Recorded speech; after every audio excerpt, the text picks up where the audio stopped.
करते हैं, पुष्प अर्पित करते हैं। साथ ही सीमा और सीमा के बाहर हमारी बातों को कहते कहते लड़ते लड़ते शहीद हो गए। भारत के साथ दुनिया के उन सारे शहीदों को सम्राट अशोक क्लब परिवार की तरफ से हम हार्दिक वंदन, अभिनंदन, श्रद्धा सुमन अर्पित करते हैं। साथ ही मेरे मित्रों, जिसने हमें लिपि को पढ़ करके बताए कि भारत में ऐसी ऐसी लिपि भी है और उसको हमें भाषा का रूप दिया, हमें जानने का अवसर प्रदान किया, ऐसे आज महानुभाव का, महापुरुष का स्मृति शेष दिवस, परिनिर्वाण दिवस है। हम उनको अपने सम्राट अशोक क्लब परिवार की तरफ से, पूरी भारत, पूरी दुनिया की तरफ से हम श्रद्धा सुमन अर्पित करते हैं। मैं एक ही संदेश अपने सम्राट अशोक क्लब के नौजवान साथियों को देना चाहूंगा कि इस कार्यक्रम में जो भी तन मन धन से लोग सहयोग किए हैं, सम्राट अशोक क्लब भारत पूरी निष्ठा से उनका सम्मान करता है। और मैं उन कार्यकर्ताओं को, उन पदाधिकारियों को इस बात के लिए प्रेरित करना चाहता हूं मेरे मित्रों कि अगर यह कार्यक्रम किसी भी हालत में बंद हो जाएगा तो हमें मरने के समान हो जाएगा। तो कार्यक्रम शुरू कराना कोई बड़ी बात नहीं है, लेकिन कार्यक्रम को अंत तक जिंदा रखना उससे बड़ी चुनौती है। हम सम्राट अशोक क्लब के लोग शुरू से ही ऐसे चुनौतियों को स्वीकार करने का साहस रखते हैं। और मेरे मित्रों, अरौरा की धरती पर एक नया उद्घोष आज हमारे मुख्य अतिथि के द्वारा, नीरज कुमार सिन्हा जी के द्वारा हमें सिंबल मिला है। मेरे मित्रों, लटिया महोत्सव में एक सिंबल इसी तरह मिला था।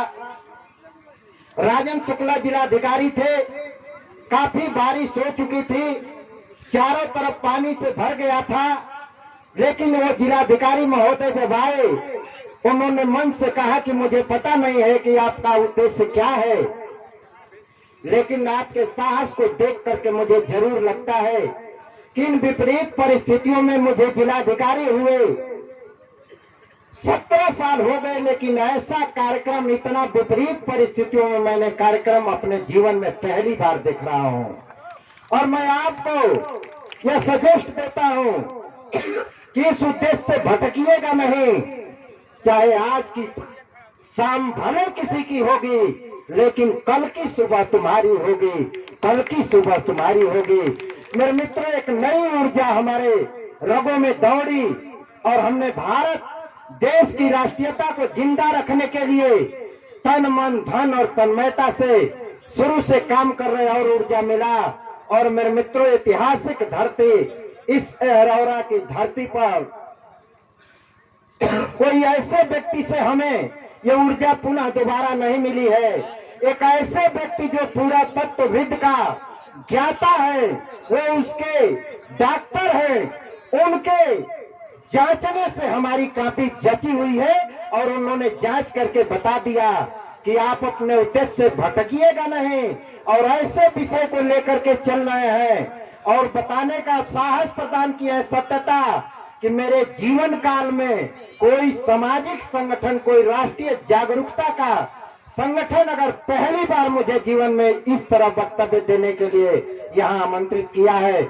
मेरे मित्रों, सम्राट अशोक क्लब के कार्यकर्ताओं को मैं इस मंच के माध्यम से आगाह करना चाहता हूँ कि मेरे मित्रों, किसी भी हालत में ऐसे ऐसे कार्यक्रमों को, ऐसे ऐसे चीजों को खोज करके आगे लाए और जनता को जागरूक करने का काम करें। यही हमारी आपसे धम्म कामनाएं हैं। और मेरे मित्रों, इसी मंच के साथ मैं अपनी माताओं बहनों को बहुत बहुत धन्यवाद देना चाहता हूं, क्योंकि आप क्या मानते हैं मुझे तो नहीं पता है, लेकिन मुझे जरूर पता है कि अगर सारी दुनिया होती लेकिन मेरी मां नहीं होती तो मैं इस दुनिया में नहीं होता। इसलिए उन सारी माओं को सम्राट अशोक क्लब परिवार की तरफ से बहुत बहुत धन्यवाद ज्ञापित करता हूं। और उन माओं की इज्जत को कोई धक्का न लगे, इसके लिए चाहे जो कुछ करना होगा हम सब लोग करने के लिए तैयार हैं। मेरे मित्रों, किसी ने कहा है कि अन्याय के विरुद्ध अगर आवाज नहीं उठाते हैं तो निश्चित तौर पर मौन है, तो उसका हम समर्थन करते हैं। सम्राट अशोक क्लब के कार्यकर्ताओं को हमेशा बताया जाता है, सिखाया जाता है, प्रशिक्षित किया जाता है कि हम अनुशासन में रहें और अनुशासन तरीके से अपनी बातों को कहने का प्रयास करें। इसी के साथ बहुत बहुत धन्यवाद ज्ञापित करते हुए सारे लोगों को जिन्होंने सहयोग किया है, माइक टेंट वाले से लेकर के मीडिया के साथी, मुख्य अतिथि महोदय, मुख्य वक्ता, सारे लोगों को हम अपने सम्राट अशोक क्लब परिवार की तरफ से बहुत बहुत धन्यवाद ज्ञापित करते हैं। जय बुद्ध, जय अशोक, जय भारत।